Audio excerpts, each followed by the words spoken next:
One of the ways we practice is every year we had a week-long exercise where we sent the ships out to sea, the boats, the submarines, deployed the bombers to different locations throughout the country.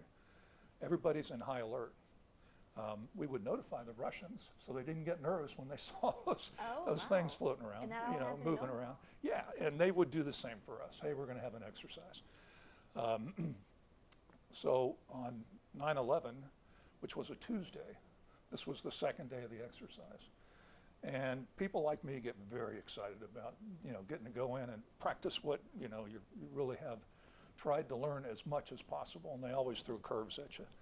We even had a network on that looked like CNN, which we produced ourselves to give us information about heightened security levels and whatnot with adversaries. Anyway, when I came in on Tuesday morning, my typical ritual is to go back and get a cup of coffee, which I did do. At 7 in the morning, I got my cup of coffee. I looked down, the Omaha Herald, the newspaper was there.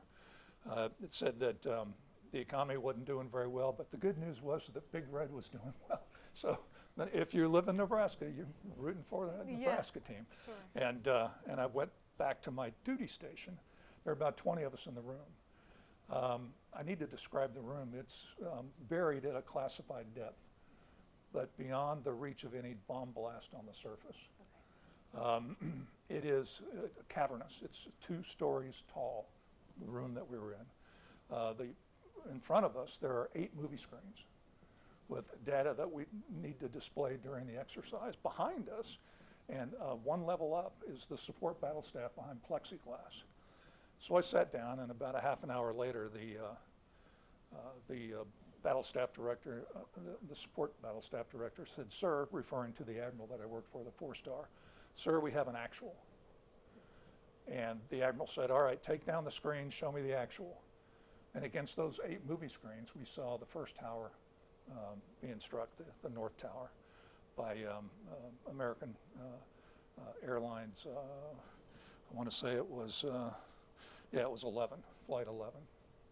And a large hole in the side of the building. Half of us were airmen.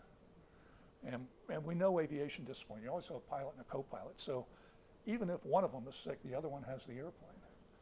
But nobody had the airplane. We did not know that they were both deceased by the time that airplane struck the tower. Admiral said, "All right, that's interesting. Other people are going to worry about that. Take that down, put the screens back up." About a half an hour later, in the middle of this exercise, Support Battle Staff says, "Sir, we have another actual." And the Admiral said, "We'll put it on screen." And then we saw the South Tower struck by United 175. And we actually saw the videotape was rewound, and you can see the air, and you know what that is. Mm-hmm. And literally the oxygen, it felt, had disappeared from the room. There was silence for the longest time. Everybody knew what that was, that it was a terrorist attack. The Admiral said, "All right, here's what we're going to do, cancel the exercise." We spent a few $1 million on that. It was a pretty expensive decision, but it was the right one. Right. And he said, "Hook us, are you picking up any comms, meaning communications?" And the support battle staff said, "Yes, sir, there's a lot of chatter out there." He said, "Well, pipe it in." And we had loudspeakers over our heads. And we heard, Vice President Cheney, he was in the PEOC at the time, the Presidential Emergency Shelter underneath the White House. And then we heard Secretary Rumsfeld, who had stayed in the Pentagon. Mm-hmm. And he was chatting it up a lot. And we heard, the National Military Command Center out of the Pentagon. There were a lot of people in the conference. The Admiral said, "All right, let's start tracking hijacks." So we put them on one of the screens. We actually had 10 flight numbers that we suspected would be hijacked. And data's imperfect at that stage, but we had some people doing bizarre things. One of the international flights, instead of returning to the Pacific, hit their hijack squawk button and deviated for Canada, of all things. So I was pretty sure that one wasn't an actual. History would show that 4 were actuals and the other 6 are kind of fog of war. Happens at times like that. And the Admiral said, "All right, well, let's stay steady with that." And then the sport battle staff said, sir, we have another actual. And he said, put it on the screen. And we saw the Pentagon was struck. Most of us had had a Pentagon assignment before we were assigned to the bunker. You know, obviously it's kind of our home away from home. Mm-hmm. So, and the Admiral said, what side of the Pentagon was struck? Well, there used to be a heliport out there, and it turns out it was Army. And so we all said our condolences to our Army brothers and sisters in the room that day.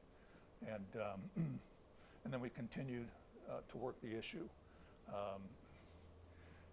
Then one of the first surreal moments in a pile of surrealism was when the hotline, the Admiral's phone rang. Now remember, the exercise had been canceled. Normally on that phone would be the exercise president or the exercise vice president, or the exercise Secretary of Defense.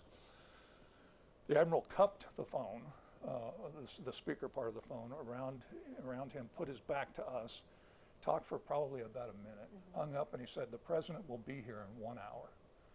You may not disclose that the president's going to be here in 1 hour. Prepare to brief the president.